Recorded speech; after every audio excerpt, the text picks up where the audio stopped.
Aproveitando o espaço concedido aqui pelo Conacred para falarmos sobre contabilidade, crédito e gestão. São assuntos bem complexos, mas ao mesmo tempo é a vivência de todo mundo que está aqui. E eu quero agradecer a presença primeiro do Felipe, né, pelo tempo. Eu que agradeço, Jaqueline. É uma honra poder participar aqui com o Ailton, com o Marcelo. Obrigado pelo convite. Estamos também aqui com o Ailton, sócio-diretor fundador da Agrocontar, uma empresa de contabilidade especializada no agronegócio, a qual eu faço parte também, sou coordenadora de marketing. E também o Ailton, né? Boa tarde, né? Para mim também é um prazer estar aqui também, né? E muito bem acompanhado, né? E acho que a gente está com pessoas aqui que têm um conhecimento muito grande do agro, né? E acredito que a gente vai poder contribuir bastante com o nosso público, né? Obrigado pelo convite também. Que agradeço. E o Marcelo, sócio do Grupo Agrofert, que atua no norte do Mato Grosso, cliente da Agrocontar também. A gente tem um tempo que está nesse mercado aqui com a gente, né? Então é um bate-papo tranquilo. Nós vamos falar sobre esses principais assuntos, que é o assunto principal aqui do Conacred. E até contextualizando, a gente sabe, acho que todo mundo aqui vive o mercado, né? Sabe como que está. O que ocasionou essa dificuldade, né? Os desafios de 2024 e agora iniciando 2025, a gente não precisa trazer os motivos, né?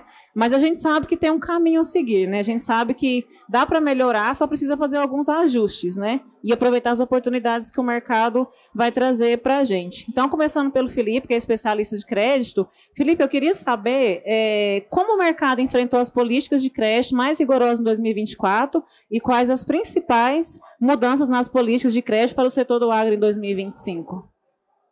Olha, Jaqueline, você pontuou muito bem, né? Eu até falei na nossa palestra ali na plenária sobre essa questão de crise. O agronegócio está enfrentando uma crise ou não, né? Nesse ano 2024, nós tivemos uma redução de 20 milhões de toneladas de grãos, porque nós tivemos problema climático, né, na região, o Marcelo atua também ali com o El Niño, que ele traz menos chuvas. E tivemos também preços das commodities mais baixas. Soja e milho. Então, naturalmente, isso representa uma queda do PIB do agronegócio. Nós tivemos esse final de semana numa cooperativa que a gente atende, Ailton, fazendo uma análise. E aí a pergunta é, o agronegócio está em crise ou não? Do ponto de vista econômico, tecnicamente, nós consideramos 3 anos de queda de PIB como uma crise. E se a gente olhar no agro, 2022 nós tivemos uma queda de 3%, 2023 também tivemos uma queda, 3,5%, e para esse ano também estamos aí com uma queda de 3,6%, 3,7%. Então é o 3º ano de queda do PIB do agronegócio, agora em 2024, tanto por conta de problemas climáticos, quanto por questão de preços das commodities. No entanto, Jaqueline, quando a gente olha o cenário 25, que você nos perguntou, nós estamos com uma projeção da maior safra de grãos da história, né? Uma grande oportunidade. É uma grande oportunidade. Nós tivemos problema climático, né?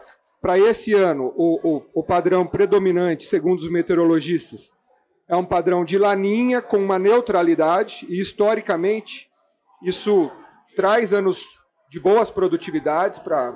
Nós tivemos atraso, né, Marcelo, com as chuvas demoraram para chegar no começo de outubro, mas depois, com a normalização ali na segunda, terceira semana, a gente conseguiu entrar mais ou menos dentro de um ritmo de normalidade, né?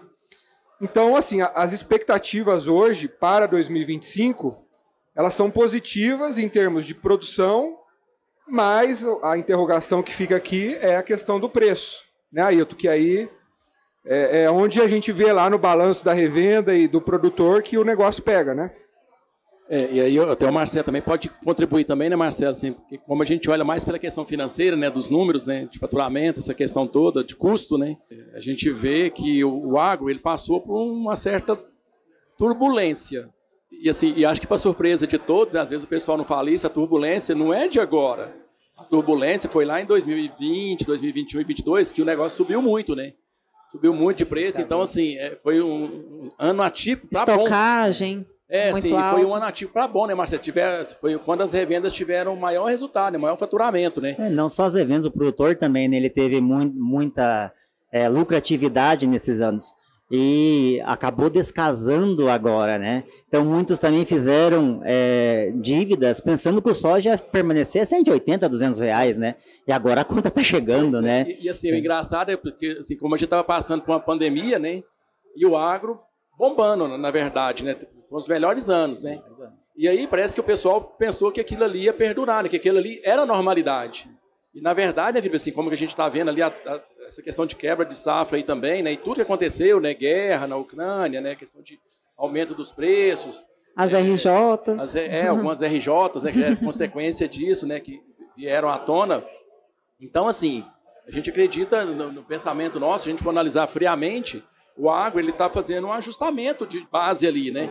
É que subiu muito fora da linha, né? E agora ele está meio que acomodando ali, né? Então, assim, a gente agora já não sabe como é que vai ser agora os próximos capítulos. Até pegando esse gancho, Marcelo, me fala assim, diante dessas dificuldades desde 2020 para cá, que o Ailton acabou de citar, quais as estratégias, depois da queda das commodities, os valores que a Agrofértil criou dentro da empresa para passar por todos esses desafios, principalmente agora nesse ano que está findando?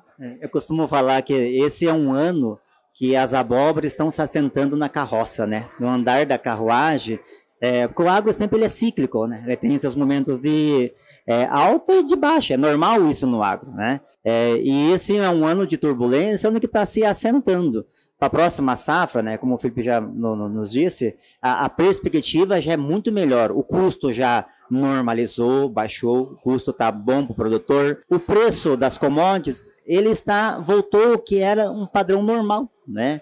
Normal de antes da pandemia era o Chicago aí de $10, 9, chegou a 12. Hoje a gente consegue vender soja na região lá $20 novamente, hoje estava o preço lá na indústria lá. Então é um bom valor, ainda que você tenha uma boa margem. Só que tem que travar, né? O produtor, muitas vezes, ele está esperando o soja voltar a 150.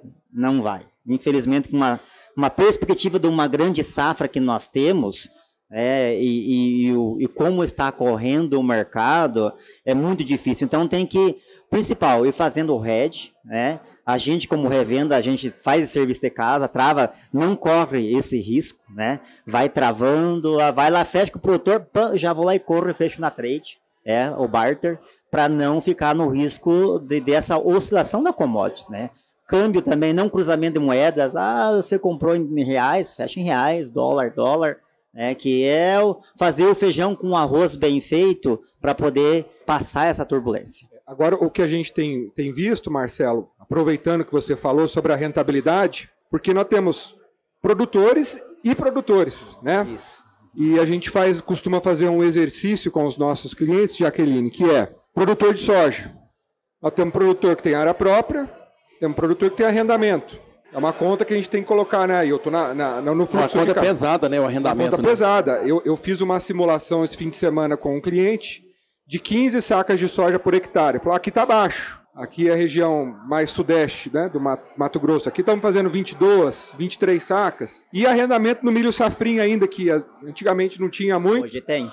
Hoje tem, né, Marcelo? Tem. Agora estava tudo embutido numa só. Né? Antes era só soja, hoje já tem soja e tem milho também, né? Então essa questão, até mesmo que a Jaqueline falou das recuperações judiciais, né? Se a gente olhar as estatísticas, então nós tivemos a apresentação do nosso colega aqui do Serasa, praticamente 45% das recuperações judiciais hoje são de produtores arrendatários, porque na conta dele fica mais apertado. E aí uma outra linha, a gente que trabalha muito com análise de crédito, que a gente sempre recomenda olhar o quanto foi esse passivo, né, Ailton? De 20 a 22, que o produtor se alavancou.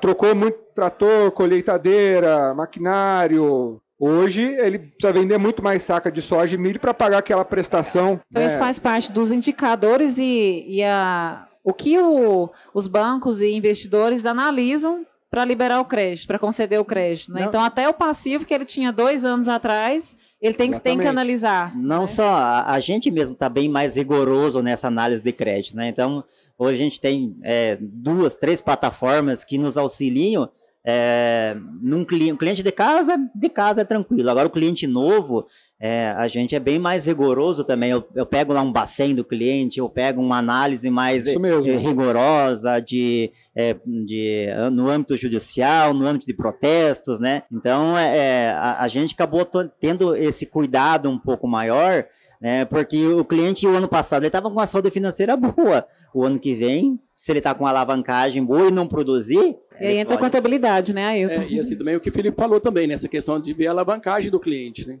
Porque assim, uma grande parte dos produtores rurais, né, vamos falar de produtor rural primeiro, depois a gente fala alguma coisinha sobre revendas também, né, sobre a distribuição, que assim, que é muito arcaico ainda, né? Uma grande maioria dos produtores rurais não tem um controle tão efetivo assim. As informações que ele tem, praticamente aqueles resumos, né, que tem mensal lá, e vai chegar no final do ano lá e vai ter a questão do faturamento dele, né, quanto que ele teve de despesa. Aí não faz muito uma análise ali da questão do endividamento, né? Quanto que ele assumiu de dívida ali, de compromisso, e quanto que ele pagou também, porque o negócio assim, não tem umas informações precisas. A gente está falando dos pequenos produtores, né? Que é a grande massa, né? E aí a gente tenta buscar as informações, igual o Marcelo colocou, né? Nessas plataformas aí, que vai te dando um direcionamento ali, vai juntando essas informações, e também da parte contábil ali, né? Que a gente tem a base ali, uma declaração de imposto de renda ali, que dá para extrair algumas informações, né? O faturamento do cara, né? As despesas ali, a questão ali tem o que ele investiu em maquinários para a propriedade rural, né? Mas aí também a gente tem que ficar atento também, como que foi o patrimônio dele, declaração de bens e direitos lá, patrimônio extra atividade rural. Né? Porque às vezes o cara não faz uma gestão muito boa ali, ele acaba desviando o dinheiro da propriedade para coisas pessoais ali, para bens pessoais, né? E a gente sabe que isso é meio que cultural, né? Que às vezes a pessoa, assim, em anos bons, né? Que, como teve lá, né? No início da pandemia ali, pré-pandemia, todo mundo ali se capitalizou, fez investimento em propriedades, investimentos em bens, né? Fora da propriedade. E isso agora a conta está vindo, né?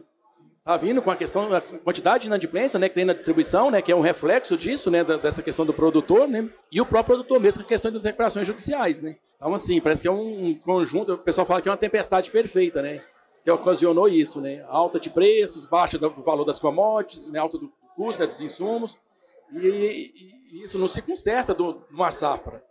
Eu acho, eu estou assim, até debatendo, Jaqueline, com uma área estratégica de uma empresa, falando, nós já passamos por crises anteriormente, né? Citando lá 2004, 2005, 2006, que nós tivemos o problema da ferrugem asiática da soja, queda de preço, você falou questão de tempestade perfeita, né, Ailton? Que é um conceito econômico, né, para a gente entender. Mas eu acho que o momento ele é muito diferente, porque nós tivemos um crescimento muito expressivo. Fora da curva, né? Fora da curva, né? Entre 2019 a 2022, o PIB do agro cresceu 36%. Eu até brinco que foi um crescimento chinês, né?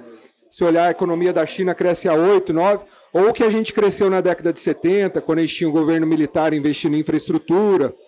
Então, o crescer muito rápido trouxe uma noção de que nós viveríamos para sempre com um novo patamar de commodity. E isso trouxe o problema da alavancagem, que está se traduzindo no aumento da inadimplência, seja das revendas, sejam dos produtores, dos bancos, das indústrias, porque afeta toda a cadeia. É o looping, né? Cadeia. É toda a cadeia, né, Jaqueline? Começa com o produtor. Aí a revenda, normalmente, 60%, 70% do faturamento dela é a prazo. Ela não recebe, ela não vai pagar também a indústria. E hoje a indústria, ela usa mercado de capitais, ela tem um CRA, ela tem um FDIC para poder se financiar. E aí acaba chegando aqui, perto de onde a gente está, na Faria Lima, né? Que é o que a gente fala. Os investidores, nós tivemos, Ailton, no ano passado, mais de 400 mil investidores em Fiagros no Brasil, que é um fundo de investimento para as empresas do agronegócio. É um crescimento muito grande, Marcelo. E quem está investindo... eu vou até citar o exemplo aqui do Itaú Asset, que é um Fiagro, e o gestor na semana passada, ele anunciou que não vai pagar mais dividendos do Fiagro do Itaú até o final do ano, por conta do aumento da inadimplência, Ailton. Então, ou seja, isso acaba chegando no investidor, acaba chegando na fonte, o problema é que começou lá com o produtor, com erro na mão, excesso de alavancagem, a questão da recuperação judicial. Então, a nossa preocupação, e a gente até expôs isso num gráfico ali da nossa apresentação, é que o crédito está mais escasso. Tá mais difícil, né? E bem mais caro, né? E bem mais caro. Né, Marcelo? 2020 a gente tinha a Selic a 2%, 3%, né? A análise de todos os fundos, bancos, deu uma enrijecida, né? E o dinheiro ficou escasso, né? Então, a gente vê que tanto os nossos fornecedores quanto os bancos que a gente trabalha, principalmente depois daí do evento da AgroGalaxy, nossa, deu uma enxugada grande, né? Então, o mercado ficou com medo, né? Teve aquele impacto e o mercado se retraiu. Mas eu penso que a próxima safra, o que é o motor principal? Produção. Produzindo bem, né, o produtor se estabiliza, né? E aquele que é o produtor que consegue fazer uma boa gestão, que tem está tendo essas oportunidades de travar o grão com um preço bom, porque tanto o soja e o milho estão bons no preço hoje, né? No que estava em média na safra, os preços de soja estavam lá na nossa região em torno de R$100. Hoje já está 112, 115, então está 12, 15% a mais. Para 2025. Para 2025, né? Melhorou bem, hein? Melhorou bem. Então, está tendo oportunidade de travamento, né? Então, o produtor que ele quer fazer uma gestão, que tem aquela gestão boa, ele vai travar o custo, pelo menos. Se ele quiser especular, especula com o restante, né? A margem dele, né? Garante o custo. E o clima está correndo super bem. Nossa região lá, o clima está perfeito por enquanto, né? Então, eu acho que dando uma boa safra, que nem eu falei, é o ano de ajuste. O ano que vem já começa de novo o mercado a reagir, né? Porque lá, como deu essa tempestade, essa crise para máquinas, o setor de máquinas parou.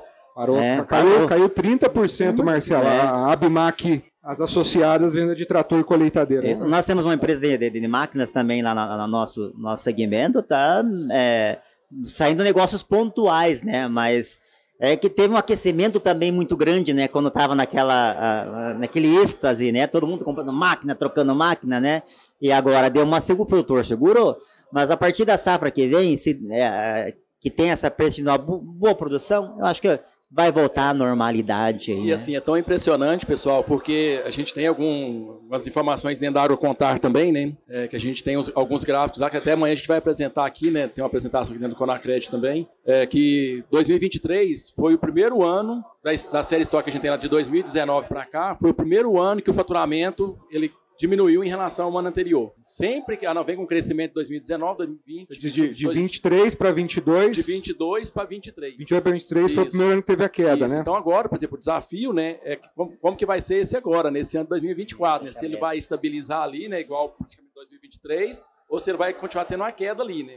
E o que a gente precisa, né, Marcelo, é isso, sabe assim, produtor produzir bem lá, e o preço se manter do jeito que está, para a gente tá essa alavancagem de novo, até por questão do PIB também, né? Vai ter um efeito, efeito manada, né? Que a gente está colocando aqui. E isso impacta praticamente todas as cadeias do Brasil, né? Que o agro ali, ele é muito importante com relação a isso, né? E aí, assim, só mais um ponto que eu queria jogar também aqui para a gente discutir também, a questão, a gente comentou aqui da AgroGalaxy, né? Cara, eles entraram no momento perfeito, né? Tipo assim, lá em cima, né? E aí, a hora que veio agora, né, as coisas estão se ajustando agora, tiveram uma grande dificuldade de honrar os compromissos, né? E a gente tem também muita revenda, né, muita distribuição aí, que ela tem CRA também, que ela fez alguns CRAs. E esses CRAs vão estar começando a vencer da agora para 2025, 2026, né? Porque o mercado, você pode falar melhor do que eu, Felipe, pode contribuir com a gente também. Essa questão, né, de Fiagro é novo para os investidores, né? De 2021, né, que foi criado o Fiagro. Exatamente. E o CRA também não é tão, assim, está sendo mais utilizado por agora, né? E o Fiagro, né, a gente tem relatos aqui, por exemplo, de Fiagro do ano passado estava pagando 1,5 de rentabilidade mensal, né? E agora, com essas notícias que tem aí, né, da escassez do crédito ali, das inadimplências assim, quando o investidor está dentro de um Fiagro lá, e aí vem uma notícia de que vai cortar o rendimento mensal, meu amigo, isso para o agro é muito importante. Exatamente, por isso que eu citei o caso do Itaú, Ailton. E um ponto que eu vejo como preocupação, Jaqueline, também, puxando na questão, você falou no começo, falando sobre questão de política, né? Sim.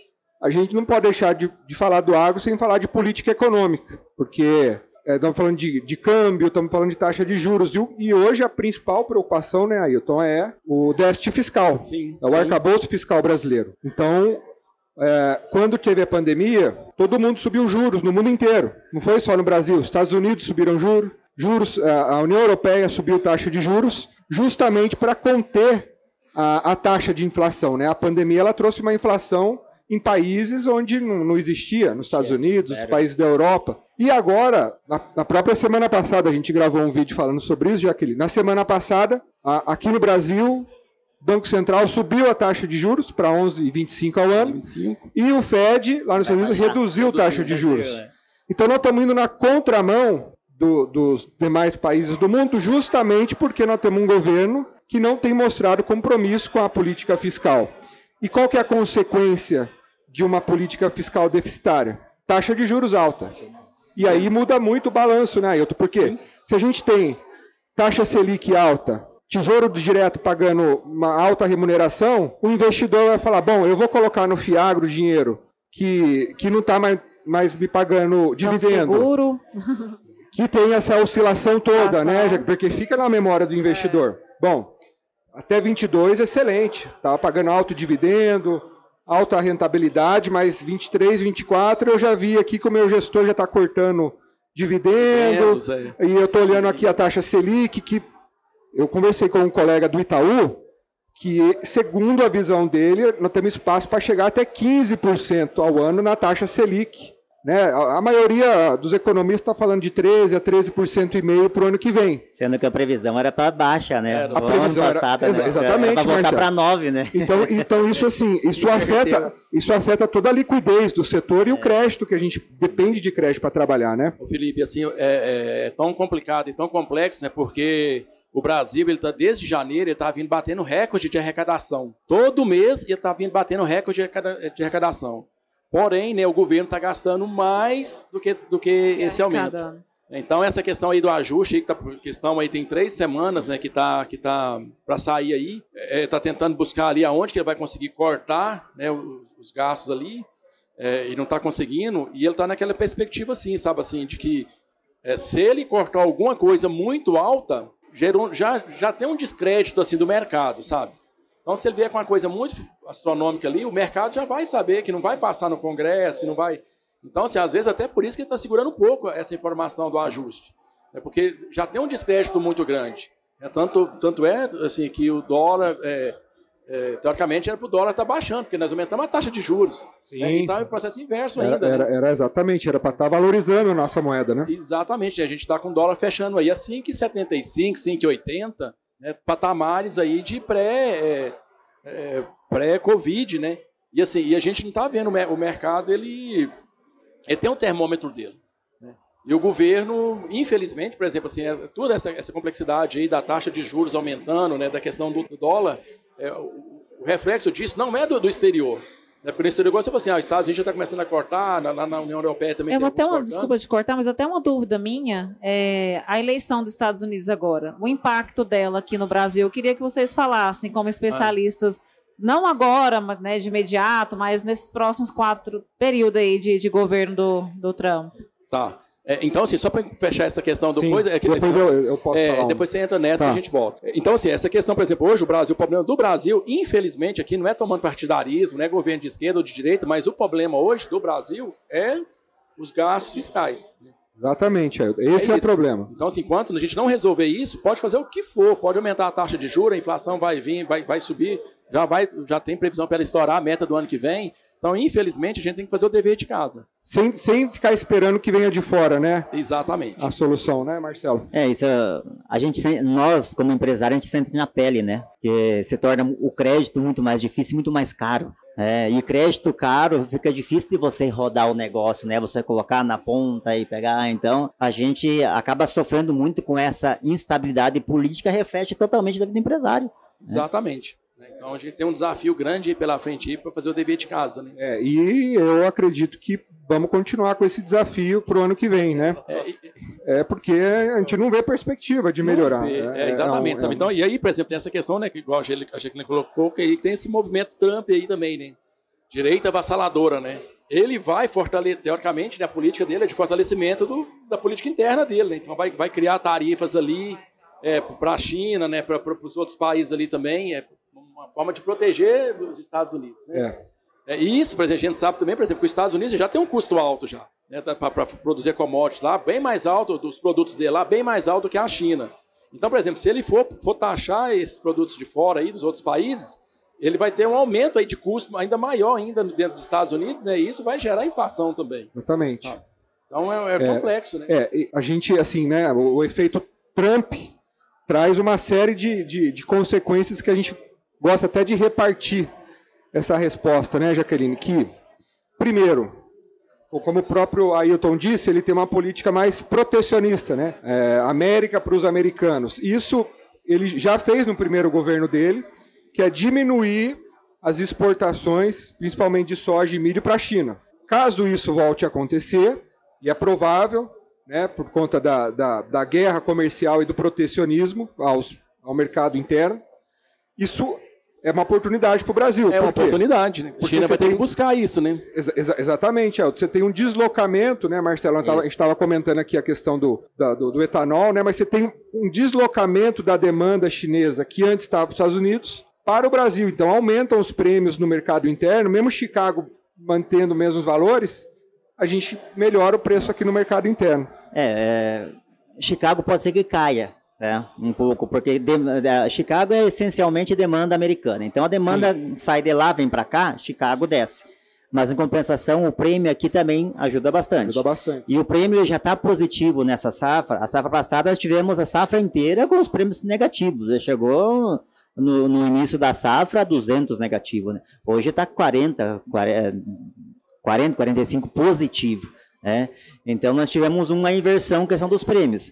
E se realmente o Trump fazer essa taxação, volta para cá. E aqui o prêmio dá uma equilibrada, é uma oportunidade para o produtor vender também o grão. O dólar lá em cima, hein? Dólar lá em cima se torna uma boa oportunidade para a gente. Só que não tem nada que impeça também, porque isso foi ruim para os dois lados, da China sentar e negociar com o Trump. Por isso que a gente coloca como uma possibilidade. Né? Porque o Trump está pegando um governo mais deficitário do que aquele que ele pegou no... Tem que lembrar que passou por um período de pandemia, o déficit fiscal também nos Estados Unidos não é tão confortável como era antes. Então ele tem que tomar cuidado em criar uma política inflacionária, que é o seguinte: bom, eu vou criar muita proteção, eu gero uma inflação no mercado interno. E aí o que acontece? O Fed tem que subir juros lá também. E o produtor vai gritar do lado do produtor também. Ele não vai conseguir vender a safra dele, o produtor americano. Exatamente. Ele é subsidiado, mas ele vai ter dinheiro para subsidiar todo esse produtor. Esse é o ponto fundamental, Marcelo. Então, ele vai ter esse caixa fiscal para subsidiar também tem a questão da dívida americana também, que está altíssima, né? Exatamente. Se aumenta os juros lá, vai aumentar a dívida também, né? O Trump 1 e o Trump 2 agora vai ser bem diferente a condução. É outro cenário. É outro cenário econômico. É a mesma coisa que o Lula achou que ele estava governando lá atrás, quando ele entrou na primeira gestão dele, é totalmente diferente hoje, né? E aí reforça mais ainda, né? Assim, para a gente depender menos do mercado externo, a gente tem que ter a casa arrumada. A gestão. A gente tem que assim, tanto enquanto país, né? Mas enquanto empresas também, né? O que dá para fazer? O Marcelo comentou, né, sobre ter uma boa produção. Eu acho que acho que já caminhando para o final, acho que cada um pode deixar a contribuição, mas a gente entra muito na gestão da produção, na gestão da revenda, né, ter números reais ali da empresa, saber como que ela está de caixa, endividamento, a receber gestão de risco, né, de crédito que vai conceder ali para o seu cliente, e a contabilidade sempre, né, trazendo os números para contribuir para essa gestão. Acho que entra tudo, né, realmente gerir bem. Né? Hoje a gestão é fundamental, você ter os números nas mãos, né? A gente, como revenda e parceiros da Agrocontar, é o que nos auxilia na tomada de decisão de, nós vamos seguir esse rumo aqui, vamos aqui, não está dando lucro, não está dando lucro, né? Eu preciso reduzir custo aqui, não preciso. Então, ter essa gestão de uma forma mais aprimorada, hoje, nesse mercado competitivo, é fundamental. Quem não fazer essa boa gestão, infelizmente, ou vai entrar no RJ ou vai quebrar. Né? Você tem que ter os números, porque as margens estão diminuindo cada vez mais apertadas, o mercado está muito competitivo, né? Eu faz 22 anos que eu trabalho na empresa. Eu comecei lá como estoquista e faturamento e vim seguindo. Eu vejo que lá atrás era muito mais fácil, né? Então, você ter tinha aquela gestão caseira lá e tal, e dava rentabilidade, beleza. Hoje não tem mais como. Se você quiser se manter no mercado, tem que ter essa gestão muito bem aprimorada, com números cada vez mais precisos, né? Então, ter seu balanço auditado, ter seu número do dia a dia na mão. E hoje a gente consegue ter essa gestão com esse auxílio que a Agrocontar nos dá, que nos fomenta a ter essa análise do custo do dia a dia, para a gente tomar uma decisão de tomar de crédito ou não, como é que está o nosso EBITDA, como é que está a nossa saúde financeira dentro da empresa. Então, é fundamental. Raio-X, né? Teve um debate mais cedo que, não lembro dela, a moça falou exatamente que a gestão de risco na concessão de crédito é um raio-x da empresa como um todo, né? Então, ela entra nessa parte de números para tomar uma boa decisão, mas ela precisa analisar o mercado para o cliente, como que o cliente está inserido naquele mercado ali, né? Até tem uma frase que a gente usa nos nossos slides, que é o seguinte: você crescer menos do que o seu concorrente, Ailton, ou menos do que você cresceu nos anos anteriores, não irá quebrar você, não vai te levar à falência. Aí vem uma outra frase embaixo: mais vender e não receber, isso te leva à falência. Então, num setor, como você disse, né, Marcelo? Margens mais comprimidas, liquidez mais restrita e mais cara, né, Ailton? Quem não fizer a gestão do crédito, Jaqueline, por isso que é importante a gente estar aqui, a gente parabeniza o Ailton, a Agrocontar, por também apoiar esse evento que é tão importante, não só para o crédito no agronegócio, mas para o setor como um todo, porque o agro não vive sem crédito, né? É a gente entender que nós estamos vivendo um novo momento, né? Um momento de recuperações judiciais, de crédito mais caro, alta de inadimplência. Então, se a gente não sentar ali, né, Marcela, vamos ver os clientes que eu estou com mais problema. A indústria está pedindo que a gente cresça 15%, 20%. Não vamos crescer. Não. Inclusive, a gente participou de algumas reuniões com clientes de redução de meta. O RTV, olha, não precisa, não vamos crescer 5%, ou 3%, ou vamos ficar estável, ou até mesmo encolher. Teve uma indústria que foi no escritório semana passada, falou: a minha sorte esse ano, que eu estou passando bem financeiramente, Jaqueline, é que eu encolhi. Eu estava vendo lá no céu a tempestade, parecia que ia se formar, e eu falei: vamos encolher, vamos vender menos. É uma empresa japonesa, capital japonês. Vamos reportar aos acionistas, explicar o que está acontecendo, porque não é ano de fazer market share. É ano da gente estar saudável, da gente passar com uma boa situação de caixa, porque caixa hoje é o rei, né, Ailton? Igual a gente estava comentando, né, Marcelo, assim, a importância de você ter as informações na mão, né? Tanto para a questão de gestão, como pela questão de concessão de crédito, né? Nós lá da Agrocontar, a gente dá muita importância também à questão histórica, sabe? A gente sempre mostra para o nosso cliente como que estava a empresa dele no ano anterior, e como que está agora, né? E volta até alguns anos também, sabe? 2, 3 anos atrás, igual você comentou. Às vezes o crescimento não é a solução. Às vezes melhorar algumas linhas ali da DRE, mas ela é mais importante, rota, né? Exatamente, sabe? Então você tendo essa informação ali, você tendo um histórico ali da sua empresa, né? Como que ela está caminhando aí nos últimos anos. Você tem a sua empresa na mão. E ainda, por exemplo, a gente dá para o nosso cliente ali a possibilidade dele comparar a empresa dele em relação ao mercado. Isso é muito bacana, é muito bacana. Muito eu vi o estudo que o Leandro apresentou, é sensacional esse estudo. Isso dá uma base muito grande, né, para você tomar as decisões, né? Porque o cliente, às vezes, por exemplo, assim, se ele olhar só a linha ali de faturamento, que às vezes o pessoal não tem a informação precisa, não, estou crescendo, e aquilo ali, às vezes, quanto mais o cara cresce, mais ele vai para dentro do buraco. Né? Mais ele acelera, mais ele afunda o carro, né, Marcelo? Exatamente, sabe? Então, assim, você tendo esse histórico ali, né, da sua empresa ali, e ainda podendo comparar ela com o mercado, né, para ver quais os pontos ali que você pode aperfeiçoar, melhorar ainda, né? Isso é muito importante, sabe, para a gestão da empresa. E a mesma coisa para a questão de crédito, concessão de crédito, né? A gente tem aí o produtor rural, que às vezes é mais escassa a informação, né? Mas tem alguns indicadores ali, tem alguns índices ali que já começa a fazer, né, antenar, né? Você olhou que o cara às vezes está pensando mais em imobilizar para questões fora da propriedade do que para dentro da propriedade, né? O endividamento do cara está crescendo muito ali, sabe? Assim, são pontos ali que, igual você falou, às vezes é melhor você perder uma venda do que fazer uma venda mal feita. Fazer uma venda mal feita, né, Marcelo? Felipe, nós lá não entramos nem um RJ, porque a RJ ela dá sintomas. Né? Então, no mínimo 2 anos tem uma preparação para um RJ. Exatamente. Tá? Então, se você está ali em contato com o cliente, você percebe no andar da carruagem que tem algo errado, né? Vai dando sinais. Dando sinais. Então, a gente prefere... Não, esse cliente não prefere não vender, né? A gente faz análise de crédito. Não vamos se estressar. É melhor você perder a venda do que depois você ficar 5 anos tentando cobrar, né? A gente está então, a gente está comentando aqui, né, Marcelo? Por exemplo, você perdeu uma venda lá, você não perdeu, não foi aquela venda. Você perdeu, por exemplo, assim, você tem uma margem... a rentabilidade do ano. Exatamente, você tem uma rentabilidade só de 5%. Então, você perdeu 100% de uma venda, você tem que vender 20 vezes ali o valor que você perdeu ali para poder recuperar. É essencial. Eu vi um balanço de uma revenda de insumos que estava lá, 150 milhões de lucro líquido. E de inadimplência, 220 milhões. De quanto ela recebeu? Quer dizer, ela tem resultado contábil, mas não tem caixa, né, Ailton? Então, o que adianta ter trabalhado, ter colocado o risco do sócio, o trabalho do RTV, da indústria, se não tem caixa? E esse segmento, né, Jaqueline, assim, que a gente fica mais preocupado, assim, porque a gente, enquanto responsável pela guarda do patrimônio do cara, que a contabilidade é isso, né? A gente está preservando o patrimônio do cara, está ajudando a construir aquele patrimônio, né? E assim, esse segmento nosso, o volume financeiro é muito alto. E a margem é muito pouca.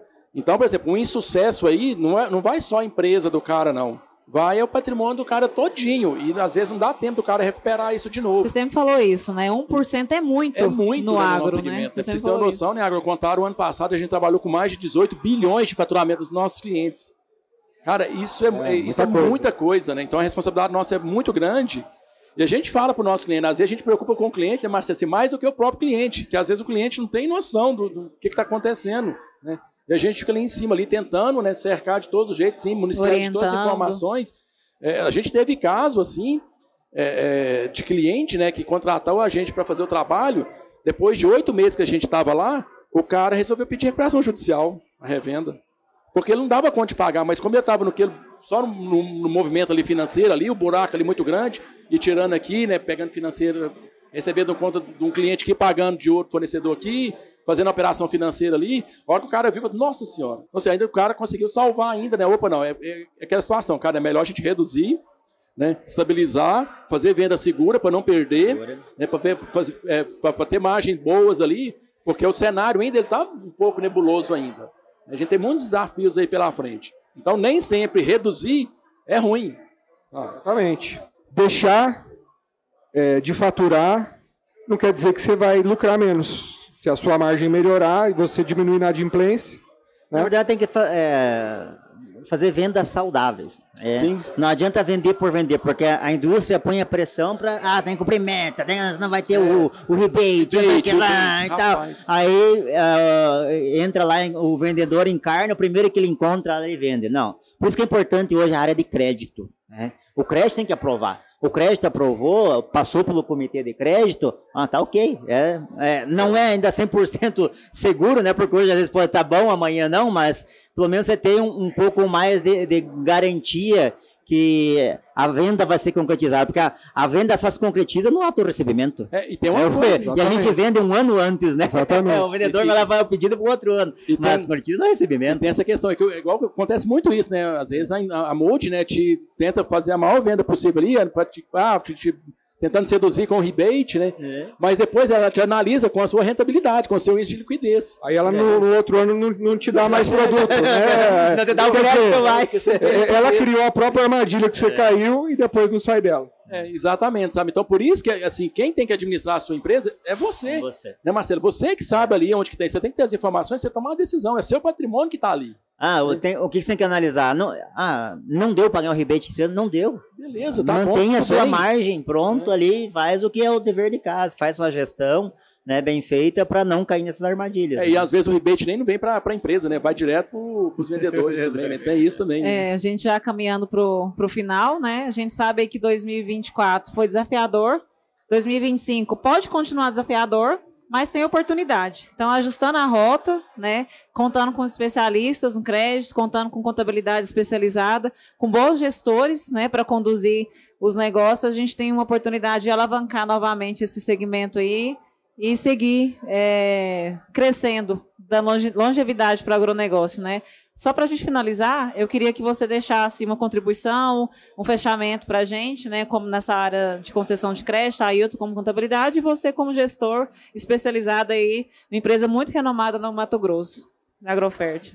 Obrigado mais uma vez, Jaqueline, Marcelo, Ailton, uma honra a gente estar aqui com vocês aqui da Agrocontar. Na semana passada saiu um estudo do Ministério com projeção dos próximos 10 anos. A projeção é que em 2034 a gente chegue a 380 milhões de toneladas de grãos. É 50 milhões a mais do que está sendo previsto para o ano que vem. Então tem um crescimento de 5 milhões de toneladas por ano para a gente chegar lá. Então, com certeza, o agro vai continuar produzindo. Para o ano que vem já temos uma projeção de safra excelente, né? Mas o ponto de atenção agora, para 2025 e 2026, é justamente o crédito. Porque o crédito vai continuar caro, vai continuar restritivo, por conta do que a gente conversou aqui do cenário fiscal brasileiro, eu não vejo perspectiva de melhora. Então é muito importante que a gente possa tomar cuidado com essas vendas não qualificadas, né? A gente evitar ali ter na nossa carteira cliente que vá tirar a nossa margem, porque hoje conceder crédito é bem desafiador e tendo ferramentas como da Agrocontar e gestores como o Marcelo, eu tenho certeza que a gente vai cumprir bem o papel de casa, mas temos que ter cuidado, temos que olhar bem essas questões de liquidez, inadimplência e recuperação judicial, né? A gente não falou muito sobre isso, mas a recuperação judicial tem mudado bastante a forma de fazer crédito. Inclusive, esse foi o tema do painel que eu fiz com o Dr. Adalto, né, sobre o marco legal das garantias com alienação fiduciária. Então, a gente vê também que as próprias empresas vão começar a mudar a forma de formalizar as garantias, de fazer o crédito no agronegócio. Por isso que é importante a gente estar antenado nessas questões, né? Alinhado e bem informado. Isso aí. Marcelo? Eu sou um entusiasta do agronegócio, né? Por isso tenho sempre fé que ele vai sempre melhorar, né? Nós estamos passando por uma tempestade agora, né? Mas como eu falei antes, o agro ele é cíclico, né? Então ele tem seus altos e baixos, né? Como o Felipe falou, a gente tem que fazer o dever de casa, né? Nós, como gestores, fazer uma análise de crédito bem feita, com ferramentas que hoje aqui no Conacred a gente já viu, tem várias ferramentas que podem nos auxiliar, né? Não ficar mais só na panelinha do Excel lá, mas ter ferramentas aí que nos ajudem hoje de uma forma mais prática, você conseguir fazer uma análise um pouco melhor, tirar lá um parecer, um raio-x, pelo menos, do cliente um pouco mais próximo da realidade, né?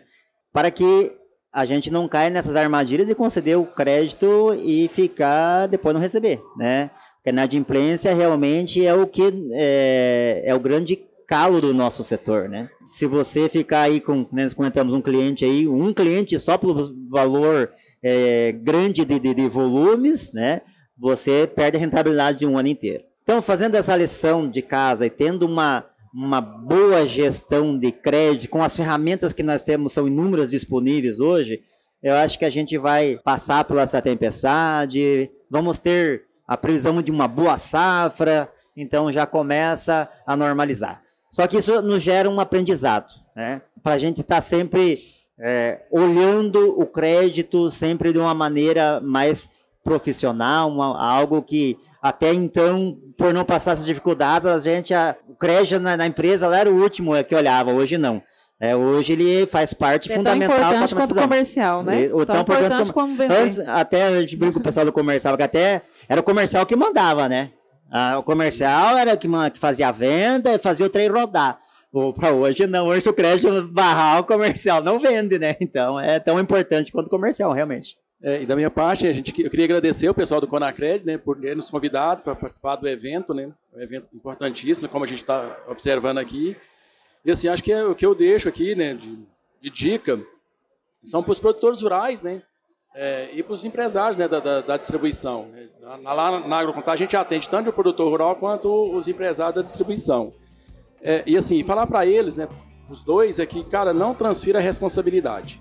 Você é responsável pela sua empresa, você tem que estar cercado de excelentes profissionais, né, de plataformas muito boas para te apoiarem ali, mas assim, a última palavra é sua. Sabe? Ninguém vai fazer isso melhor do que você e também não vai, não vai sofrer os impactos, né, como você. Você que está ali na frente do negócio, você que tem que tomar frente ali, infelizmente não tem outro jeito, né? Você tem que estar ciente do que está acontecendo na sua empresa, né, na sua propriedade ali. Tem que estar antenado também com o mercado também, né? O que o mercado está falando, como é que tá as situações, né? Ele tem que estar acompanhando de perto ali, para que você possa tomar as melhores decisões. Então, assim, a Agrocontar, né, se coloca à disposição de todos, né, da distribuição quanto do produtor rural, para que possamos apoiá-lo ali, né, e auxiliar o máximo que a gente puder para ele tomar a decisão. Porque o sucesso do nosso cliente é o sucesso da Agrocontar também. E é igual a gente fala, assim, o jeitinho da Agrocontar é preocupar mais com o cliente do que o próprio cliente mesmo, porque a gente sabe da importância e do risco que ele está correndo ali. Né, que como o Brasil é um país assim, extremamente difícil de se aplicar às regras, né? A gente tem aí o desafio ainda com a reforma tributária que está batendo na nossa porta a partir de 2026 já tem algum reflexo das empresas, né? Então, assim, não espere muito tempo para você se organizar, para você se planejar, para você colocar a sua casa em ordem. Então, assim, se cerque de profissionais competentes, né, de pessoas ali que vão contribuir com você no dia a dia. Então, assuma a responsabilidade pela sua empresa, né? E que você vai ter ciência de tudo que está acontecendo ali e vai colher os frutos disso também. Obrigado, Jaqueline, por ter... Obrigada, Ailton. Obrigada, Marcelo. Obrigada, Felipe. E até logo. Espero, em breve, a gente falar da boa safra do ano de 2025. Obrigada.